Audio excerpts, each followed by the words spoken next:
So Code Lyoko. Craig, have you seen Code Lyoko? I have not seen Code Lyoko. Great. Okay, so I think it's one of those shows that, like, I think suffered from, like when they bring stuff to the States, when they import a show and they like play it out of order, like they did this, I think, with like Cardcaptor Sakura. So like the plot becomes like kind of nonsense because the episodes aren't like coherent. Yeah, right. Like Because Americans are used to Scooby-Doo, where you can show them in any order and it's fine. Right. Even if they are designed to be viewed in a certain order so that plot can unfold. So I do think that Code Lyoko suffered from that sort of phenomenon where I think they just aired the episodes in like whatever fucking order. So like the show starts and they're already like able to go into the Matrix and fight computer viruses, which is what they do, by the way. If you haven't seen Code Lyoko, these children at a boarding school go into the Matrix to fight computer viruses. And then, like, as the episodes go on, they like do like their origin story about how they got into the Matrix in the first place. And I think the show suffers from that importing disease. Yeah, if only you had been able to see it in order, it would have been a great work of art. I'm sure. No. Yeah, I'm really sorry that they took this from you, Josh. Yeah, what we need is Code Lyoko Gaiden. Did you confront anyone about this in France? Do that? Didn't they do like a live action one at some point? They did, but like that would be like 10 completely years ago antithetical. Yeah, that would be completely antithetical to the charm, I think, of Code Lyoko, because like it used to be the magic of like melding 2D and 3D animation, and I'm like, if they're just live action children with regular size foreheads, what's the appeal? There's just no point. If they don't have foreheads, what am I supposed to look at? Josh is like, we need less For Loco and more Code Lyoko. Yeah, me at Northern Michigan University slamming on the Dean's door. If they ever reboot Code Lyoko, I think I could help. If you listener are on the team to reboot enough? Code Lyoko, yeah, I could do it. I believe in you. Oh, there's like a plot point. Sorry, this is the last thing. There's like a plot point where so there's a digital girl, right? She's like the fifth member of the team, but she's like Yumi? a girl who doesn't exist in person. Is her name Yumi? No, Yumi's a real life girl. Oh, Aelita is the digital girl. Wait, what was her name? Her name is Aelita. My mistake. Like the battle so jot angel. that down. Yes, yeah. So jot that down. Oh yeah, probably is. It probably is just ripping off Alita Battle Angel. Anyway, so like the first part of the show is like they're trying to like give her skin, like they want to like make her like a real life person, so they're trying to like de-digitize her and make her real. And then like at some point they do that. And then at some point there's like an evil Aelita, like she's like a flesh and blood kid at their school who's like trying to help like the computer demon from outside. And I don't know how that happened because again the episodes are played out of order, and I don't think I ever was able to see the one where she has like an evil clone or I don't know. You can watch it now. You can just age 34, get way into Code Lyoko. They probably have again. the correct order on the Code Lyoko wiki. Yeah. I don't want to. It doesn't hold up. You can fill in the plot holes on your AO3. Because we tried this in college. Like that was already a decade after Code Lyoko was on TV, and we tried it, and it just wasn't coherent. It wasn't fun to watch. I had fun, but I had no experience other than watching you be thrilled about it. So I don't know. I had a good time. I do think it's impressive how much animation they reuse, because like they have all their transformation sequences that are reuses. They have like the same thing happens every episode. So I would say like 5 minutes of every episode is just reuse, which is incredibly efficient.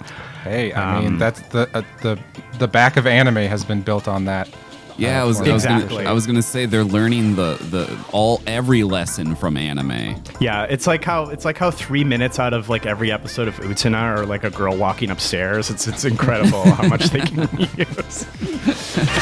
1, 2, 3, 4, 5, 6, 7. Hello and welcome to SWIMFANS Full Clip. This is your action movie block for the summer. I am your co-host. God, I've seen what you can do for others. Why won't you do this for me? I'm Josh McKenzie. Oh, I'm wearing nothing under this mink coat. I'm Craig Neeson. I prefer dot hack to code Lyoko. I'm Jennifer Hawking. I'm bisexual. I like both of them. You swing both ways. And I'm a maniac who can spot the bottom corner of a Truck Rascals billboard in the background of a bank robbery scene, Joey Weiser. That is really impressive. That is really impressive. Yes, we're so glad to have comic artist Joey Weiser back on the podcast. Thank you for coming back on. Yeah, thanks for having me. I'm looking forward to talking about this one. This week we are talking 1976 Kinji Fukasaku film Violent Panic: The Big Crash. Just do it.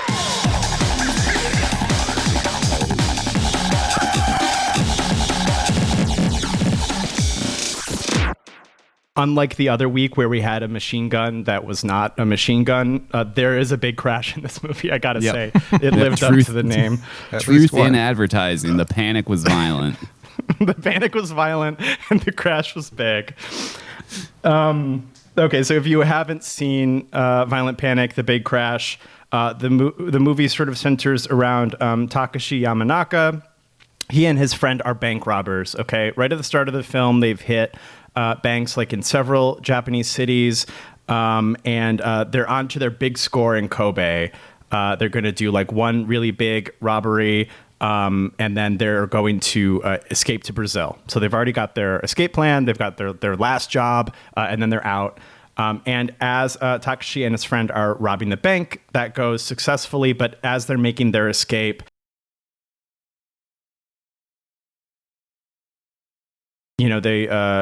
something goes wrong, and Takashi's friend is like hit by both like a motorcycle and a car, killing him. Takashi is still able to escape. However, the police investigating the corpse of his buddy are able to find evidence relating to the robberies at his apartment, and they also find the fingerprints that they presume belong to his bank robbing associate. So although they don't yet know that Yamanaka is the co-conspirator, they're sort of hot on his trail. Yamanaka's day job is that he is a bartender, and so he sometime before the events of the movie won the affections of this woman, Michi, who was being attacked by another man like at the bar, in like a pit in the bar. I'm unsure of what that structure was that she was getting attacked in, but like in the middle of the bar there was he was attacking her. Takashi saved her, and then she became his lover after that. They began to shack up together,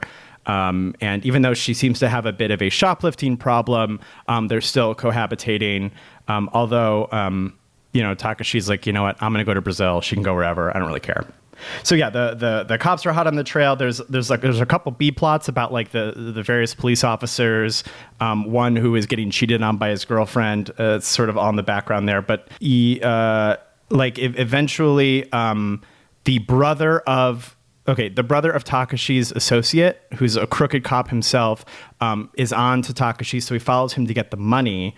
And this causes a big crash, but not as big as the biggest crash. And this is able to definitively link Takashi to being the co-conspirator. So now all of Japan knows that he's the other bank robber. And Takashi's like, all right, I got to get out of Japan. It's too hot. Girl, bye. I'm going to leave you behind. I am escaping to Brazil. He goes to see his family one last time. She tags along. And he gives his family some money to live on before he escapes, but the police track him down, and he only narrowly escapes getting captured once again. One of the B plots that becomes relevant in like the back third of this movie here is that there is a guy working at a car repair shop who's running like a racket. So what he'll do is he'll like key somebody's car, and then that person will bring the car in to get repaired, and he'll be like, here's your car back. And then in the dead of night, he'll sneak in and rekey the car so that the guy has to come back in to get the car repaired again. So it's like, Brilliant. so he's it's brilliant. There's nothing can go wrong. It then proceeds to immediately go wrong because the guy gets caught by, so he seems rich, she seems older. And the man essentially blackmails him into being like his like sex slave. Like it's, you know, this he begins forcing himself on this younger guy, and that goes sideways when the younger guy clubs the aggressor to death with like a statue. And this matters because this happens next door to the hotel room where Takashi and Michi are hiding out. So the cops come by to investigate the murder, and also like Takashi and Michi narrowly avoid getting caught. Michi then finds out that Takashi was planning on leaving, so she hides his passport. There's like a back and forth here where Takashi's partner's brother, the corrupt cop from earlier, overhears that he's going to Brazil.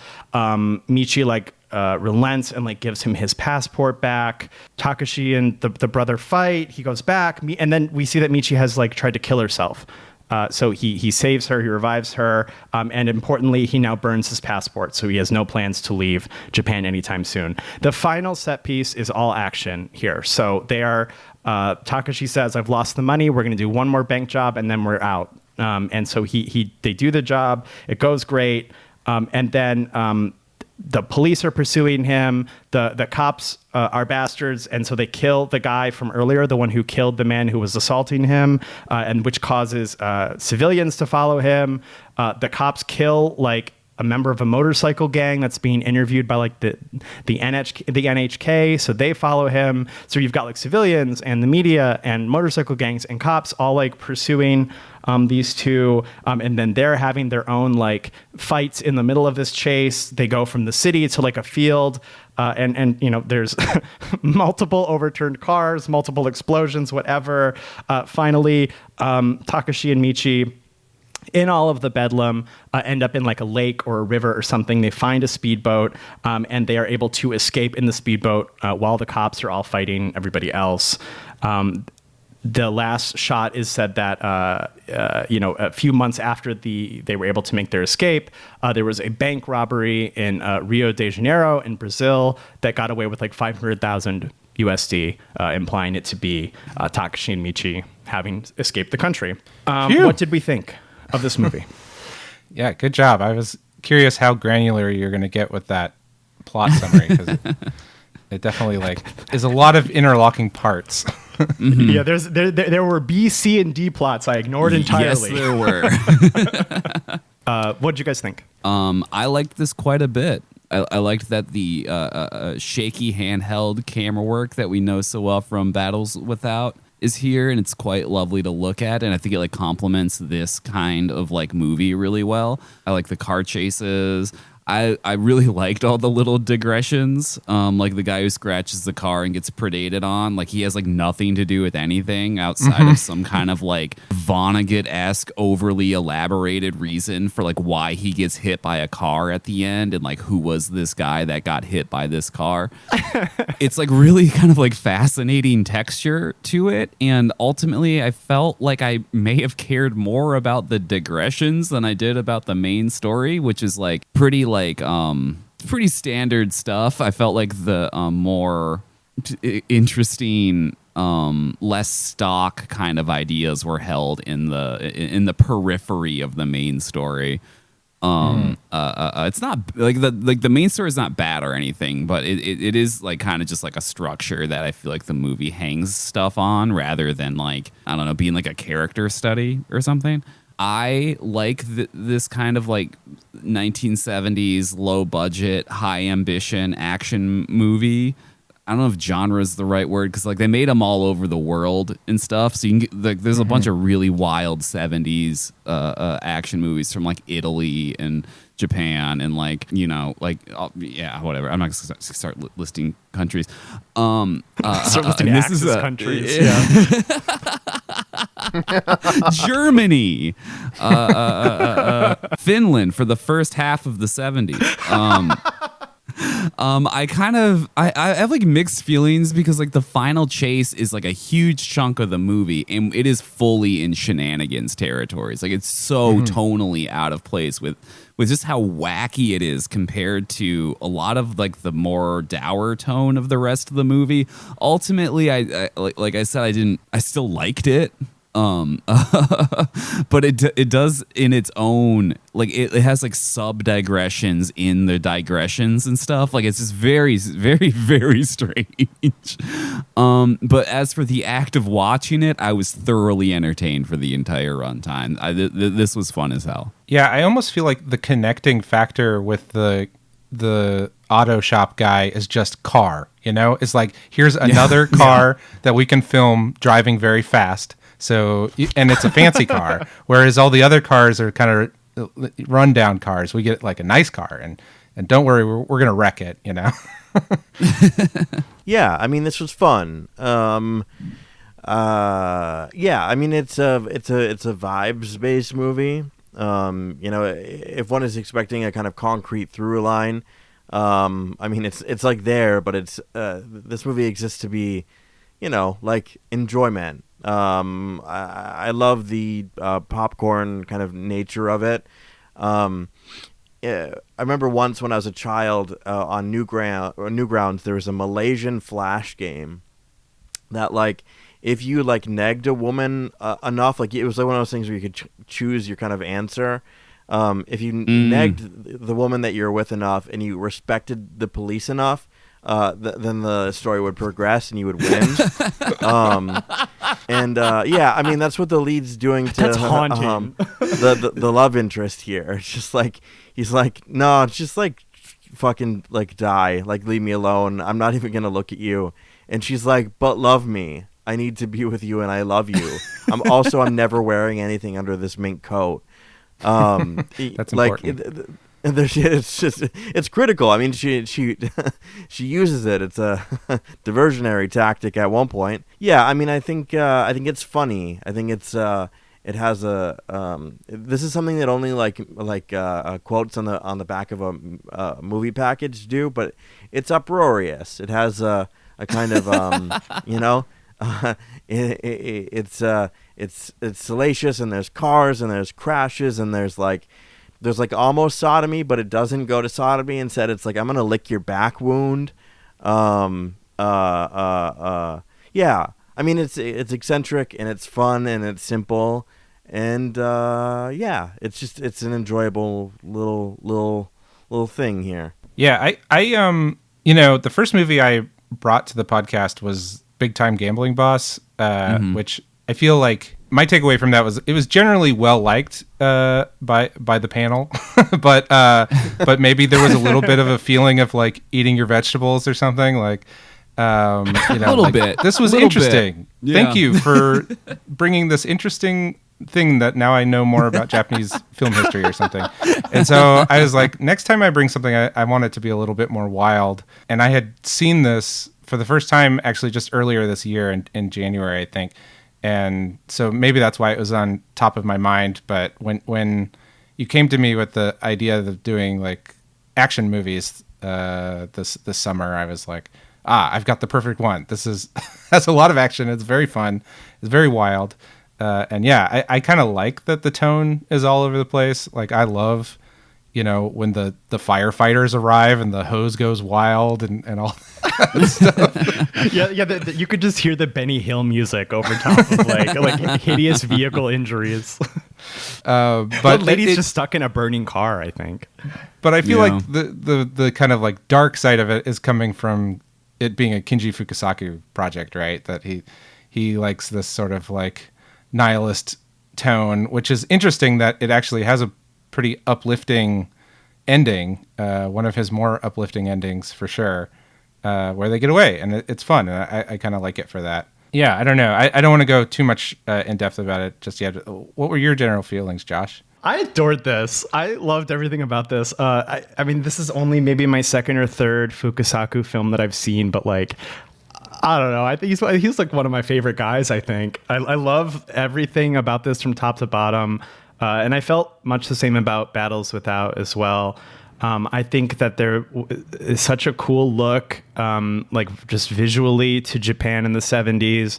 I think the handheld camera work really helps that. Just makes it feel really tactile and nice. I feel like Fukasaku is always like doing shit, like even simple dialogue, like when The former partner's brother is coming to see Takashi, and Takashi's about to leave his apartment, and they spend that whole scene like talking through that beaded curtain. I thought that was really a really interesting way to just do like a pretty like banal information relay scene.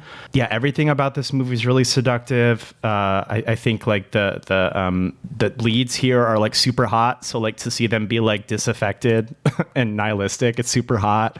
I love the car-based violence. I think what they did was crazy. It seems extremely unsafe. So good for them. I think the parts that are a little more slapstick, like that cop who's getting cheated on, where he he goes to see his girlfriend, and she's like, "Well, I like sleeping with you, but I like sleeping with him too." And I'm like, "Oh, she's fun. It's a good time." And she has a poster of Bunta Sugawara on her wall, which gets a good plus. Me too, dude. Thumbs up from me, yeah.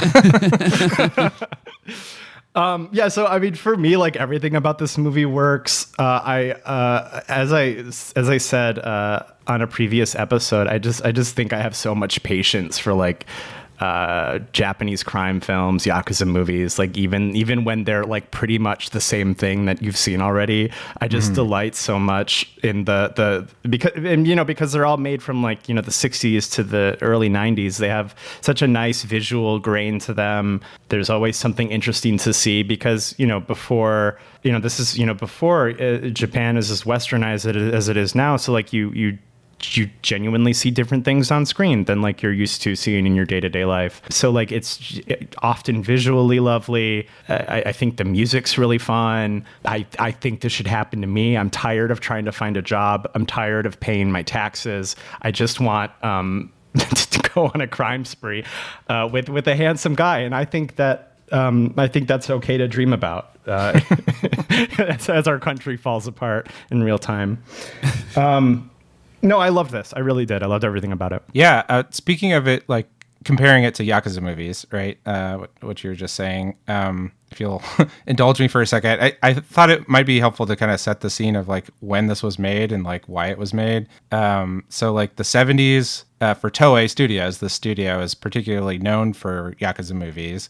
And specifically those true account Yakuza movies that are like what Battles Without Honor and Humanity is, where it's like based off of headlines from newspapers more than the actual news itself, really. There's loose inspiration of true events and things like that.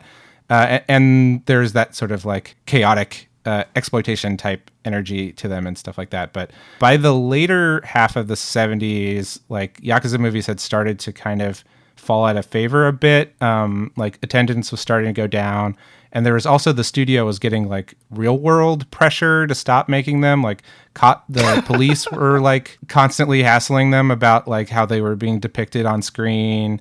And stop! You're making them too hot and too cool. They're too romantic the way they suffer. Exactly. For honor. And then like this is after this movie came out, but this kind of shows you the trajectory things were going in. Eventually, they really put the brakes on these after there were like real world deaths that were happening because of movies. Like they made a movie. What is that movie? It's a Hokuriku Proxy War. Is like depicts this like gang rivalry, and seeing it on screen reignited the rivalry within the gang, and people got killed because of it. And oh shit! Yeah. And so the studios were starting to be like, okay, let's maybe like cool it with the gangster stuff a little bit. And this is when like Sonny Chiba's karate movies were kind of on the rise as well.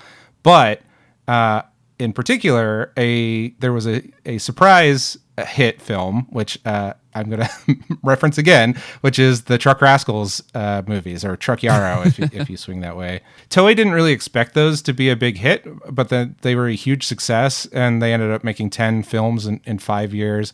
And like a big element of the Truck Yarrow movies are like these car chases, obviously. Like there's trucks racing each other and trucks being pursued by cop cars and stuff like that. And so Toei was like, all right, let's make some more car action movies. And so they specifically tasked Kinji Fukasaku and then one of their other Yakuza film directors, Sadao Nakajima, to make 2 like car action movies. And the other one is called A Savage Beast Goes Mad. It's really great too. It's like a bus hijacking movie. It has almost the exact same cast as this. Let's go. Yeah, it's really good. Miki Sugimoto is not in it, unfortunately.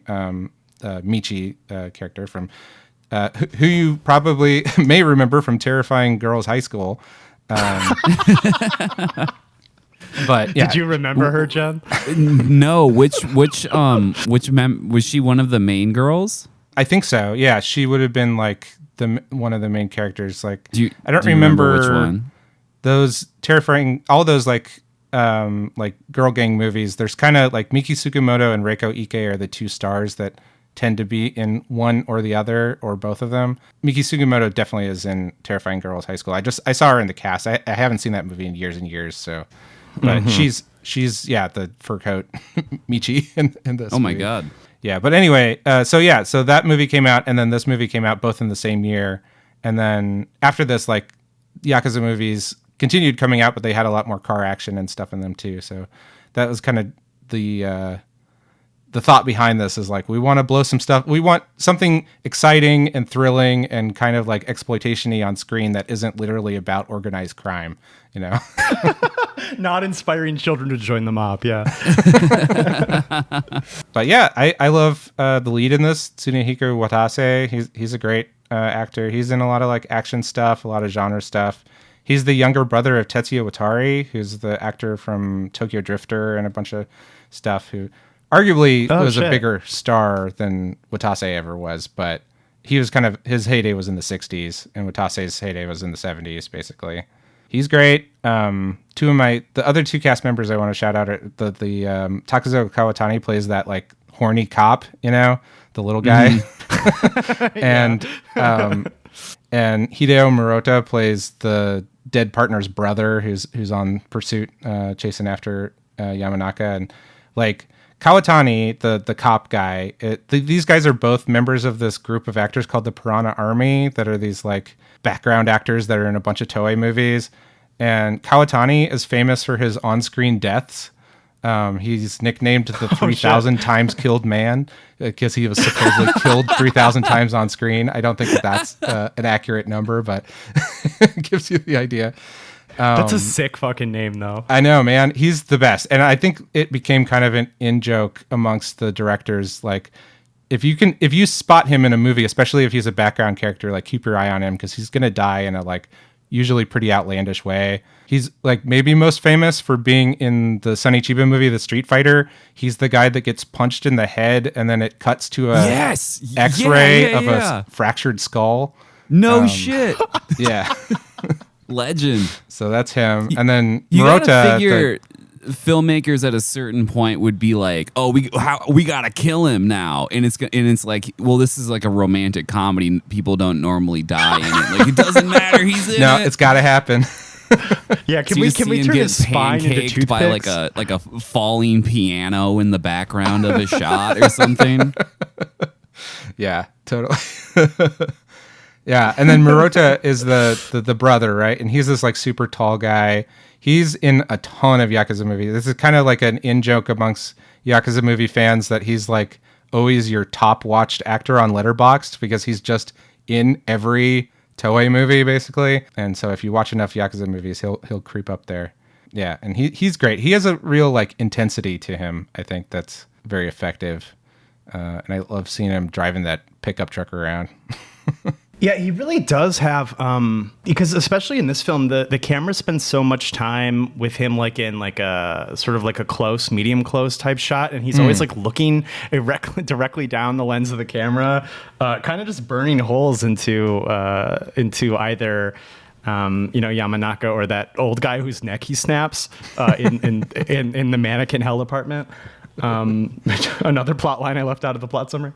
But yeah, no, he really does have like kind of like a burning stare, and I think this movie kind of wasted him a little bit. I don't think he got to do enough as like a character. I mean, he did a bunch of car violence, but some character violence I think would have been. Yeah, at a certain point, each character is just a guy behind they're a Mario Kart guy, and they're just like banging into stuff. Yeah, and it's all red shells all the way around. Yeah, but I guess like the cop guy, like he doesn't like die a horrible death, but he's like super cucked, right? So that's his like his punishment on screen as delivered. I looked it up and figured it out, and Miki Sugimoto plays the boss with the cross in Terrifying Girls High School Lynch Law Classroom. Okay, there you go. She's the main one. She's the main boss. I love that we can get in everything that Jen likes that's from Japan in this episode. Yeah, we just need to bring up Legend of the Overfiend, and then it'll be bingo. Yeah, I mean, no tentacles, but I do think that it's interesting in this that like sexual assault and torture scenes are pretty common in movies from this era, from Toei especially, and that the one here is like a gay sexual assault / torture scene, like, which I think is pretty unusual. Yeah, I was gonna ask because like I don't think I've like seen like because it was so unfamiliar to me visually that it reminded me of Muscle, the Pink film we did. Yeah, with Leo. it really did. Because like it's also like the setup. I was like, oh, if this was a different movie, this would be like the start of a gay pornography, and then it, in fact, that sort of goes there. But it was like so. I mean, and of course, like they like desexualized it, so it's like less. I don't know. It's like they tried to make it less gay, and it ends up being more gay somehow because they're just licking a guy's back. But like I guess I appreciated that in that way to make it sort of I don't know, perhaps more palatable to an audience in the 70s. You just have this guy who like carves this guy's skin open and then licks at it for a while, and then like that's doing sex. It was an interesting way to do like a sexual violence scene. Yeah, I guess you're supposed to just assume that it would have gotten there if he hadn't gotten smashed on the head. Right. Right. Yeah, and I don't know. I feel this might be like generous on my part, but it feels like is a little less of a like gay panic thing and more of like Fukasaku just trying to push boundaries and try to do something unique, for the genre. But I don't know. It was also shot pretty differently than a lot of the rest of the movie. Like there was like Dutch angles and like colored lights, and like it felt like a bit more like a giallo film or something in that scene. Yeah, there's some of because that. no, go ahead. Oh, just there's some of that in the mannequin scene too. A lot of those kind of bright colors and stuff. Which yeah. The mannequins are this interesting thing where it's like it's almost like let's give the screen, like we haven't had nudity in a while. This is kind of nudity, but it's also kind of unsettling. Yeah, that's a good point because I think something that I associate with this and a lot of the other similar sort of movies we've talked about on the show, something that I always think about is like a really strong sense of like a sense of place, like in Sailor Suit and Machine Gun, for example. In my opinion, all of the sets felt very specific and very realized. And I sort of have come to associate that with Yakuza movies. Like even if they're sort of bog standard, the sets are usually pretty bespoke, or they have like a lived-in quality to them. And so like when they go to these scenes, like the mannequin apartment. I just realized that my opening bit for the episode was going to be "This is my apartment," but with Zorros instead of mannequins. Anyway,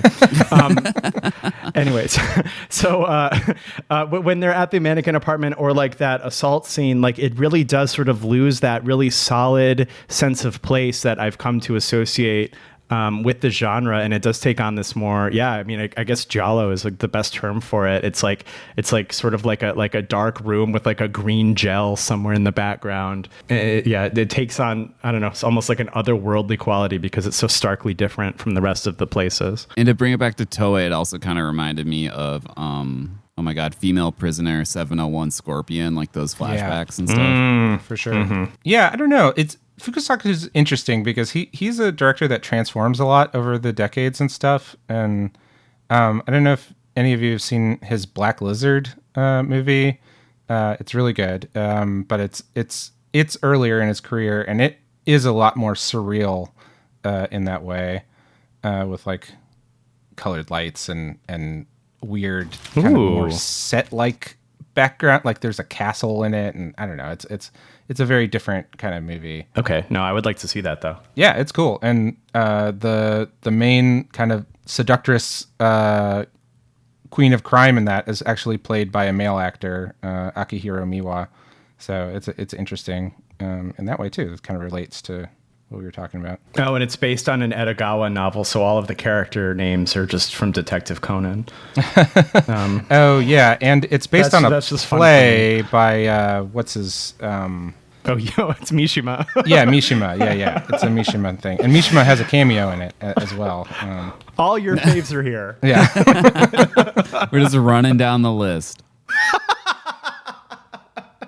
Well, I mean, a thing that I think is interesting about this, talking about Fukasaku, is that, like, he's able to, even with this thing that it's definitely, like, a popcorn movie that's based around, like, a demolition derby, essentially, like, he still does bring in the kind of themes that he likes to play with. Like, there's a lot of stuff about class with exploring, you know, like Watase's background. You see that, like, dilapidated shack that he grew up in, and you see that, you know, he's had to struggle his whole life. And Miki Sugimoto, I think it's interesting that there's just an offhanded mention to her being a mixed race, and she also doesn't seem super well educated, or possibly even like she speaks fluently. She's an interesting. I don't exactly know what's going on with her character, but it does seem like she's a person that at a disadvantage in life, and is definitely like suffering because of it. Even by the man that she has decided that she's fallen in love with, you know, it's almost like she just doesn't have anywhere else to go. No, that is interesting, especially you know, because there's this moment in the movie where there is like a cover for the bank robber over this right-wing Japanese nationalist speech that they use to sort of like cover their like bank robbery, because the cops are too busy protecting this speaker van that are playing, you know, denouncing communism and everything. And so, yeah, I mean, it's such a long speech too. Like, it's 40 seconds long, probably, of like this sort of like right-wing rhetoric. And yeah, I mean, like, juxtaposed over these images of people struggling to survive, it's hard to not, you know, really pay attention to how intentional that was. And the police being totally incompetent and brutal. You know, and he is also taking down NHK, the like state-run media and stuff like that. Was there a specific reason why he was so I don't know if mad at NHK, but like would a contemporary audience for this be like, oh yeah, those idiots or something? I don't know that for sure. I just know that like Fukasaku in general is somebody who kind of like liked to try to like take down systems that are in place, you know, and topple, you know, authorities like that. I mean, like, I think especially with sort of like the NHK, there's like a scene where the NHK is like interviewing like a motorcycle gang, and they're like, hey, how do young people live? We're just trying to figure it out. And they're like, oh, well, the real world is boring, so we ride motorcycles around all the time. And somewhere before like the car chase gets to its maximum, I was struck with the realization that, like, I don't know, the more things change, the more things stay the same. It seems like now we just have like the cartoon version of all of these problems that were in Japan in the 70s. You know, and I mean, like, of course we had them in America in the 70s too, but like, I don't know, these like global problems that because they're so evil, they seem new, but like they've just kind of always been there in the background, like this, disregard by the police for the safety of civilians, you know, defending trucks spewing right-wing rhetoric over people's lives. I don't know, like the crushing poverty experience by most of the main cast. You know, in a way, you sort of forget that these things are not only timeless but also global. And so, like, I don't know, there's a real universality to it that I was struck by, you know, right before the car started exploding. Yeah, right before the motorcycle tricks and broken crates of beer bottles and yeah, right before the big crash. I mean, I just kind of want to know. I mean, I'm just so enamored with. I mean, now that we've seen it, this might only be the second time, but I'm so enamored with Fukasaku as like a director and an artist. I just want to learn more about him. He just seems like such an interesting person. He is so interesting, and it's really the wide range of films is really like, you know, after this, it's not a direct follow-up, but by the end of the 70s, he's made like a Star Wars ripoff movie and stuff. So and which is actually like a retelling of an ancient tale and all this stuff. So he's an interesting guy. He's definitely like at times a work for hire guy, but also at times like a very principled guy who wants to make the kinds of movies that he wants to make. And a thing that I think is interesting about this movie, we mentioned the like shaky cam, like that is so prominent in his Yakuza movies, and in with Battles Without Honor and Humanity, it's so chaotic. I feel like it was a little bit more reined in here. It might have been just like a technical thing of having to capture certain things, but I feel like he's maybe refined it a bit to this point to where it's like it gives you that texture, but it's easier to follow what's actually happening on screen. So I thought that was really effective. Yeah, because I did notice that like when we I feel like I remember saying this when we talked about Battles Without, but I did remember, I mean, like I thought the movie was lovely, but I did think there were times when I was like absolutely completely lost about what was happening, because like that handheld camera is used in like this, verite to a fault. It's too real. I don't know what's going on. It definitely feels like, whatever he's doing here, maybe being like aware of how much this takes place in cars, so you have to shoot wider. I don't know, something like that. Definitely seems like there's been refinement since. Yeah, it's interesting because Battles Without It has like so many characters in like different Yakuzas. In like the hierarchy in those, and it's like, oh, and whenever someone dies, it tells you like what their rank was and what their like, and like there's so much just on like this gangster was important because of this, and you kind of I personally struggled to keep a lot of the characters apart in that one, but in this one it's like, no, here's the horny cop.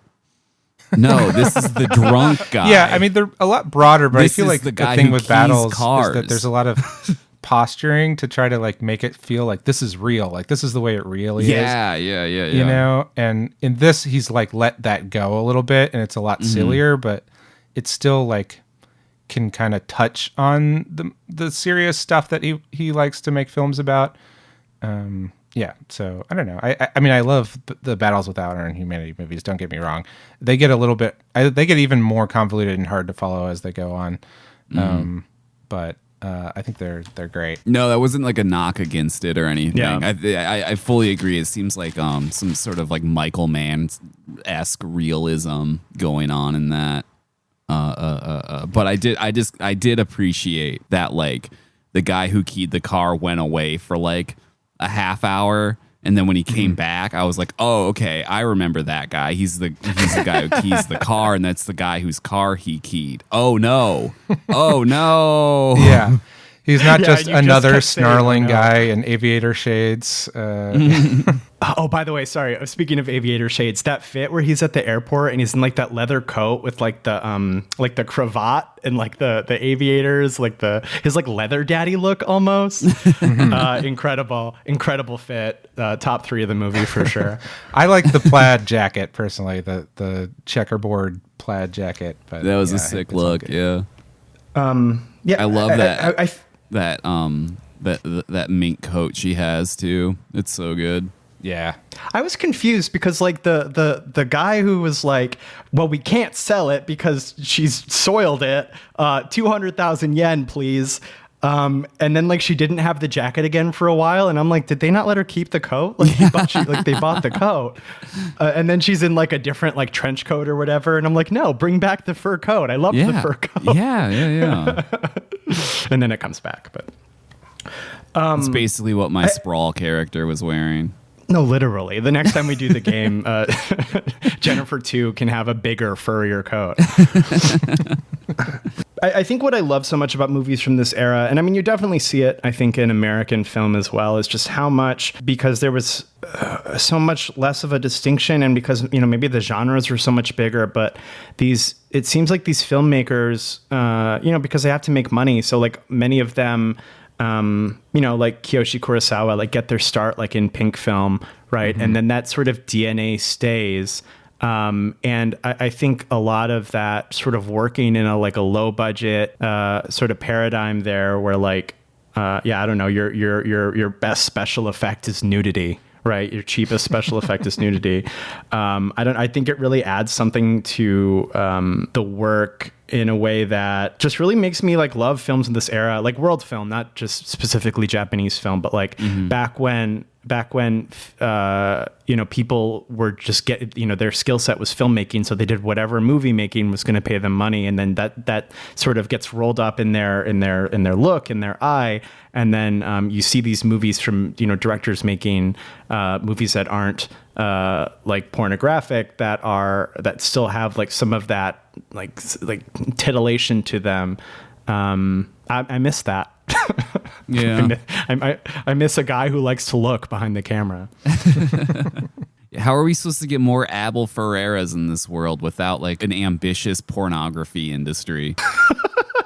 We're not like, I was trying not to be a doomer about it, but like you kind of have to have on some level, we've talked about this so many times, you kind of have to be a sicko on some level. Like you are like at least like a little bit of a person who like a scopophiliac, like a person who like likes to look, because that's how you know what you would like to see, and therefore how to show it and show it to others who can be like, hey, I enjoyed seeing that. Yeah, interviews with like script writers and directors from this time are always very workmanlike about it. They just don't even like, it was just kind of like, and then that's something that had to be on screen, but it's not like they're saying right. Like, and our hands were tied and we hated doing it, but it's not like it's very interesting the way that it's talked about. I hated those 15-foot shots. I just had to do it. Yeah. The workmanlike. I think that's it. It's like, it's not this distinction between like low and high art or whatever. It's like I'm a director to pay my bills. And I will bring my directing eye, which has been, seasoned by all of this different kind of work that I've done, to whatever project I'm doing. I don't know. I think that makes for interesting filmmaking, even in a genre as codified as like, Yakuza or like, 70s crime film. You still get, if nothing else, interesting vibes. It's got a little definitely. stank on it. It's got a little stank on it. You know what I mean? Like, I don't feel like the director met an executive at some like evil Hollywood cocktail party and then got At Bryan Singer's house. Yeah. Or some other like absolute freaks like sex pervert mansion where they can go on to make the next 7 Marvel movies. I don't know. Some directors just like to watch Thanos. I mean, Yeah. No, they don't. Speaking of fits and SWIMFANS classic elements, the primary red and primary blue balaclavas. Oh my God. yeah. So good. Those are Yeah, great. Jennifer, what do you think? Oh my God, Yeah. top tier balaclavas. Like they're like maybe a little too festive for a bank robbery. They're like a little too Canadian or something. They truly are like ski trip, purchases rather than this is for robbing like a bank. Yeah. It was like maybe the only kind of balaclava you could get. It's just like, it's to match your ski clothes. Like they weren't doing black yet or something. I was thinking it's like if a balaclava kissed like a luchador mask. You get what they're wearing in this. Just needed a big fuzzy ball at the top of it. Yeah, and I love that his bank robbing suit is just like a windbreaker jacket and his matching balaclava. That really is great. Yeah, that they like that they stroll into the change- bank wearing suits and then in the bathroom change into a windbreaker and a ski balaclava, just so people can't say there's the guys in the windbreaker that was on the news. Yeah, like wouldn't you put it on outside of the bank? I don't know what the surveillance the banks camera that they- situation was in 1976 Japan. But like Maybe- still the banks were populated like in all the robberies. They were very That's lively true. banks. There's like 4 dozen eyewitnesses to every robbery they do. Yeah, and they're running down the bright daylight street with taking their masks off and everything, and everyone is definitely watching them being like, what the hell? Yeah. I just think like commit to it or lose it. Could it be as simple as it's simply not as cool to walk across a busy street in Kobe in your luchador fit as it is to be in your cool guy hat and your leather coat? I mean, that's definitely true. Are they simply style forward? Yeah, fashion victims of the highest order. And yet not embarrassed to stand on top of a trash can and act like a fool in order to get surveillance photos. Yeah. I really loved the whole opening sequence. I liked the credits that they were kind of over the like newspapers, but like there were like shadows of hands over it, and then right after that you see that it's like they're developing the photos they were taking earlier. I thought that and they were like resting them on the newspaper. I liked that, and I liked how main girl was introduced through these like kind of like still flashbacks before they were elaborated on like a minute later. Like I thought that was like a really fun way of like editing that. You get kind of the impression of her before you meet her. Yeah, the movie just like gives so much room with those montages. I mean, they're so simple. Like you were saying, just like I also love the shadow hands over the newspaper. I love the first time that Takashi and Michi have sex is just like 5 like still images of them in embrace. And like, I don't know, the movie just like gives itself so much breathing room, I feel like, to make you feel like relationships are developing or like are already established, and like it's smart montaging. And I think that's hard because like, I don't know, I see so many movies every year where like it's too much montage, or like they're just relying too much on like a time skip for you to fill in the blanks. And like I think it's tough to get that balance right, and I just think they did it really excellently in this. Mm-hmm. Yeah, it's really interesting how like for as much like nudity and wanton like violence and explosions and excessiveness there is in this, all the sex scenes and stuff are pretty brief, and it's one of the things that kind of sets it in this world of exploitation, but not quite into what you might call like pink films, you know. Yeah, it's interesting. Yeah, because there's like a character who is just there to show her boobs, like the female cop. Like it seems to be the only purpose for her to be in this movie. And I'm not complaining or anything, but it seems weird. Yeah, and she's very funny too. Like I'm not really familiar with that actress, but I thought she had a good kind of like campiness to her that was funny. Yeah. Oh, Yayoi Watanabe, who has been in everything. She's in the Scorpion movies and School of the Holy Beast. School of the Holy Beast and all sorts of stuff. Sonny Chiba movies. Yeah, she was really funny. I mean, that scene where the cop catches her cheating on him is like so slapsticky. It's almost a different movie. But I appreciated it from the sort of hard-boiled main storyline, I guess, where it's mostly being disaffected in bars, you know, which is my favorite thing on earth. But, you know, you do love a little variety. That might even be something that it was also kind of taking from those Truck Yarrow movies, because those are very like slapsticky as well. Like those are kind of like a, you know, if you took Smokey and the Bandit and smashed them together with Porky's or something. And that might have also been kind of a note, like add a little bit more comedy. Although there is a decent amount of comedy in Battles Without Honor and Humanity and stuff. There's always kind of these moments, and they're usually pretty broad. Yeah, I think this is great. I can't wait to dig more into Fukasaku's filmography because of the few things that I've seen. And I mean, I guess I've seen this. Well, I do hate Battle Royale. I wasn't gonna bring it up, but yeah, I'm not a huge fan of that one. I do hate Battle Royale, but that's okay. He has so many other movies to enjoy. Yeah, I'm kind of like, I would say I'm middling on Battle Royale. I'm okay with it, but it's not it might be a victim of sort of overhype in my mind or something, but I just hear so much about it. And Oh, yeah. I love so much of his earlier filmography that I just am not that really interested in Battle Royale, but it's got good stuff going for it. It's got that rebellious spirit that I love. It has that awesome quote from Fukasaku where he was interviewed about, like, you know, what do you think about it getting basically like an R rating in Japan, and him being like, this movie is for teenagers, so teenagers out there, do whatever you have to do to get into the theater, see this movie. You know? That's so fucking cool. That is cool. I wish that movie was better. I think it's our least popular opinion that we all share, is that I don't think any of us like Battle Royale. Oh, yeah, because that movie's got shooters, like It does, like real heads.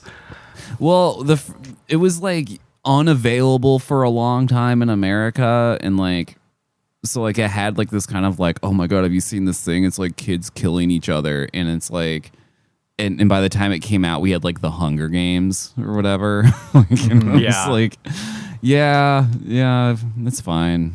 That's fine. Well, I think it also came out, like, at least in Japan, I think it came out like the year after Columbine. So I imagine the American appetite for children doing murder to other children at school is like fairly low. It was niche.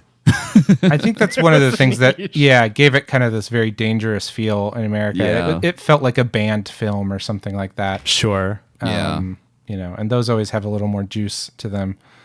Especially like in the early 2000s, when the perception of Japanese film was like being filtered through Quentin Tarantino, essentially. And so it was always just kind of like, yeah, Japanese movies, it's where fucked up stuff happens, you know, and what's more fucked up than a bunch of teenagers killing themselves? You still, as far as I know, you still cannot buy Nakashima's Confessions in America. You have to import it. It's a way better movie about kids killing each other. I haven't seen that one. It's a masterpiece. It's bleak. It's good, though. So good. It's so good. Do we have any final thoughts about Violent Panic, The Big Crash? I was Googling Yayoi Watanabe. She's also in Wolf Guy in Rage to Lycanthrope. So shouts out. Have you seen that one? I have seen that one, yeah. Yeah, a werewolf movie where no one turns into a werewolf. It's so funny. Wait, what? Yeah. So it's Sonny Chiba, right? He plays He's like the werewolf. descendant of a werewolf tribe or something. Yeah, so he's like spiritually a werewolf. Whoa. He never transforms. But he bends bars and stuff. Yeah, but then doesn't he like, isn't there like a weird incest thing going on too? Like he goes back to his homeland and like fucks his sister or something. It's been like 5 years. You know, I wouldn't be surprised, to be honest. One of the things I remember is it has like real footage of like heart surgery or something in it. But they put like a green filter over it. Yeah. Everyone watch Wolf Guy, Enraged Lycanthrope. Wolf Guy. It's like a half-hearted furry account. It's like I'm user Wolf Guy. Yeah, look up the original poster too, with him standing in that white suit with the red glowing laser eyes. It's one of the great posters, I think, for sure. Wait, do you guys want to hear something depraved? Yeah, always. Okay, so I was Googling her. And I came across this website called it's on like Wiki or Fandom or whatever. It's called the Cinemorgue Wiki, and I think it just collects like death, like. And so she has a page of the times she's died in movies, and it also says like how. So spoiler, she dies in Wolf Guy Enraged Lycanthrope. I'm just gonna read this though. Slashed across her chest to her stomach with claws by the psychic powers of Etsuko Nami after Etsuko turned into a tiger. Parentheses and bold. Nudity alert. Right nipple popped out of torn dress. That's the precision like, of that. Yeah. That's that guy on IMDb about editing labia out of Neon Demon levels of like, please don't document this.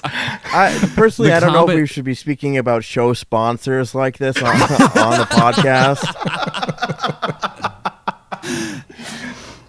The typos in that are incredible too, because you can just tell that they're typing it with one hand while they're watching the movie. For real.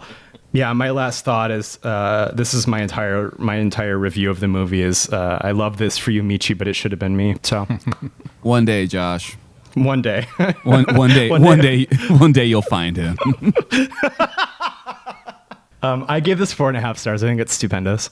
4 stars for me. This is really fun. 3.5. Dug it, dig it. And 4.5 for me. Dig dag Doug, says Craig Neeson. Yeah, that's my seal of approval. Okay, 4 stars for the show rating then. Yeah. Do you have any questions? No. This is like our 3rd episode this week, so there wasn't enough time to get a new question. I can come up with one. You have 10 seconds. Okay. Fuck. Okay. Which great movie do you most associate with your co-host? Which great movie? Yeah, what's like a good movie that you think of it that you're like, oh, I think of Craig when I think of that. Oh, that's so easy. It's for you. It's 2001: A Space Odyssey. Okay. And for Craig, it's Mulholland Drive. It's very simple. Wow. You had those in the tank. Because like I think about you both fairly often, so and also those are fairly famous movies, so like it comes up a lot. I mean, for Joey, it'd probably be Battles Without. Nice. Oh no, wait, or what's that movie I haven't actually watched yet? It's on my Plex server. Ichimatsu, the One-Eyed Samurai or something. Oh, is Never that mind. a Hibari Misora movie? It could be. For Craig, I'm going to go Dogtooth, which is actually a movie I saw before I really knew Craig all that well. But then when I saw it again in the context of a screening at Craig's, I was like, oh, this is the most Nisonian thing imaginable. Wait, Craig, were you at the Dogtooth screening for the film club? No. Mm-mm. I think I mentioned a rough before. week. I think I mentioned that before, but it's the only one I ever got yelled at afterwards. Ishimatsu, the One-Eyed Avenger, is in fact Yes. a Hibari Misora movie. So she was a great actress that also did a lot of cross-gender roles. And in a lot of her movies, she's a female character who has to dress up as a man for one reason or another. But in Ishimatsu, she's actually playing a male character. But yeah, that's a cool movie from the 60s, and Hibari Misora is the best. So I'll take Hell that yeah. association. Nope, it's not that. Do you know what it is? It's Red Peony Gambler. Oh, cool. because I got all of those movie recommendations at the same time, so they're all jumbled up in my head. Yeah, Junko Fuji. Now we're talking. That's something that I definitely love. Josh, for you, I'm going Perfect Blue. Oh hell yeah! All right, I'll take that. Yeah. Yeah, Josh, I would also say, yeah, maybe Paprika for me. Jennifer, I don't know. No, that's easy. Girl with the dragon tattoo. Oh, I'll take that. Yeah. I will say I was pretty torn between 2001 and Barry Lyndon, like for movies I associate with you, but 2001 is one I've been aware of longer, so I think I had to go with 2001. Joey, I'm sorry I don't know you that well, so I'm gonna say Big Time Gambling Boss. Which is Cool. the last That's a good one. episode you were on. Wait, was that the last episode you were on, or was it only the Well, first? that's the only one where I also brought a movie on. I came on for The Fifth Element. That was it. Which Okay. you yeah. all chose, and I was like, yeah, hell yeah, I love that movie. Yeah, I'm a Red Peony Gambler. That's mine as well. I have so I many don't know what movies those I've cards gotten. fucking do though. Your legacy is secure. I have so many movies I've gotten from like the guests on the show, like Carlos and Neve and Joey in particular, who have given me so many movies that I think I would be so fucking into, and yet I like keep watching shit like War of the Worlds 2025. Oh boy, yeah, that sounds like it's a grim one. Yeah, man, I don't know. Yeah, Well, I'll talk say, about it I mean, here. I don't know all of you super well, but Jennifer is my go-to, who I can like give news about licensed Pinku movies. So like Norifumi Suzuki and whatnot. So yeah, Terrifying Girls and whatnot. Hell yeah. Josh would be the Hosoda One Piece movie, probably. Oh, let's go. Yeah. And then Craig, I don't know. I mean, I really enjoyed that Death to Smoochie episode you guys just did. I am giving Death to Smoochie energy fairly often. That has an Estonian vibe to it. Thank you so much for listening. Joey, thank you for coming back on the show. Where can the listeners find you online? I'm at Joey Weiser or Joey Weiser Comics on Instagram, and then Joey Weiser on Blue Sky. Those are the best places to find me. Please check out my graphic novels. My newest book is called The Littlest Fighter. It's a kaiju inspired graphic novel. Ghost Hog and Dragon Racer are a couple other ones. And if you're into Japanese movies, I would recommend checking out the Pachinko Pop Letterboxd account, which is the account for a Japanese movie club that I'm involved with. Let me know if you listen to the show and what you thought. Yes, please do. Has there been something you've seen recently that you want to shout out, positively or negatively? Let's see. Let's see. Last night I saw The Naked Gun and it was funny. Oh, you know what? This is good. I watched a movie recently called Galaxy of Terror. And this is a 1981 Roger Corman produced Alien ripoff. Oh, fuck. I've heard of it. It's absolutely garbage, except for the production design is by James Cameron. So it looks amazing. Okay, yeah. And it's cool that he worked on that and then eventually went on to do a sequel to Aliens, or to Alien. Like there's Sid Haig's in it and Robert Englund is in it. Sid Haig has these like crystal throwing stars, and at one point he says, "I live by the crystal, I die by the crystal," and then he cuts off his own arm. Pretty good. But script-wise, it's a movie barely hanging together by a thread, but it looks really good and has some good performances in it. So Galaxy of Terror from 1981. I'm going to think about Live by the Crystal, Die by the Crystal a lot, I think. But it's the J.O. crystals. Absolutely. Yeah, I've got to keep them charged. You can find the show wherever you get your podcasts. So that is Apple Podcasts, Spotify, YouTube. Wherever you listen, please rate, please subscribe. What else do you do to these? You rate them, you subscribe to them, you can comment on them. Okay, you can do that on Spotify. You could do that to us on social media if you like. You can share them with a friend. Okay, you can ask a question to the show. That can be done on social media, or it can be done on the Spotify episode for the episode you're listening to, or it can be done at swimfanspodcast@gmail.com. You can also find the show on all the social medias. So that is Blue Sky, Instagram, Letterboxd. That's user SwimFansPod, swimfanspod.com on Blue Sky. And we have a Patreon as well. So if you want to get access to elite behind the genre content, for as low as $1 a month.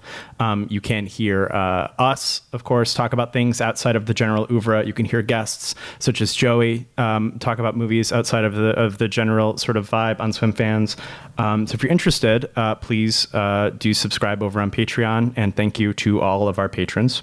Oh, yeah, and we talked about Slam Dunk on there. That was fun. I lay awake at night thinking about Slam Dunk. It's such a good movie. You can find me online at all those same social medias, Blue Sky, Instagram, Letterboxd. That's user Amons, AMONNS. I did see the War of the Worlds 2025 movie starring Ice Cube. It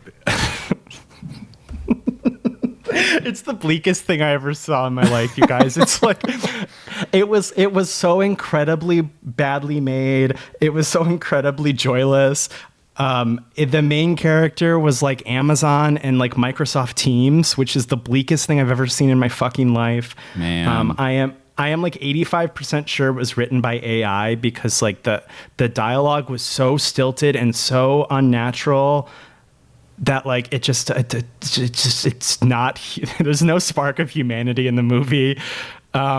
It's like an incredibly bad story to turn into one of those like movies that take place on a desktop because like you by the definition can't do things like lose electricity or like internet service even though the world is ending. So you have this deeply flat experience where you're seeing like newsreels of like Tokyo and Paris getting disintegrated by like giant robots. And then like, I don't know, CNN is still up. You know what I mean? Like the lights are still on in the building. Like the aliens are ostensibly rampaging through DC, but like there's no effect on the outside world. So it doesn't feel like it's happening. It's a complete disconnect. This was made by a computer clearly. And you feel it every step of the way. It's not even fun bad. It's just depressing, Jennifer. It's not even like gaudy bad or anything. No, in fact, I would say the production is painfully bare because it's clear all of their budget went towards like Ice Cube. Well, maybe, but I think it went towards paying Amazon to use their like logo on every fucking part of the movie. I would assume. I thought Amazon made it. When I hear about a movie that's just Ice Cube in a room looking at a laptop or whatever, it makes me assume that it was like filmed during pandemic lockdown or something, but I don't know why it would take this long to eventually then come out. So yeah, I'm confused by this movie. I have no idea. Amazon probably did make it because Amazon is the unequivocal hero of the film. So it probably was Amazon. In that case, all of their budget went towards Zoom and Microsoft Teams, who were the supporting cast of the movie. Bleak. You can follow me on Blue Sky, diatron5.swimfanspod.com, and I'm on Letterboxd Diatron. After we very briefly, Craig and I talked about the band Hella on was it the Angel's Egg mini? Yes. I've been listening to a lot of Hella, and so I watched it's not really a documentary, it's more like a tour video of their 2005 Europe tour. It's called My Wife Wants to Kill Me. It's as far as I can tell, it's only available in like 360p, which is great because like about 7 years ago, I got really into watching like Hella live footage, and because they existed throughout the 2000s, but like most of the stuff I was watching is like from the early 2000s. All the video quality was really terrible, which really kind of added to the experience of listening to it. I wouldn't necessarily recommend it to anyone who isn't already a huge Hella fan, but yeah, Craig. You can find me at Craig Neeson on Instagram and Letterboxd, craigneeson.com. I am currently pinned down by Sniper Wolf in Metal Gear Solid 1. Oh, hell yeah. God, I love this for you. Yeah. I'm so proud of you, Craig. You have no idea. I defeated Psycho Mantis, and I'm doing good. I'm doing a thing where I'm like trying really desperately not to like look things up on the internet, like how to do it. But right now I'm at the that kind of Rubicon, because this is as far as Jennifer and I got.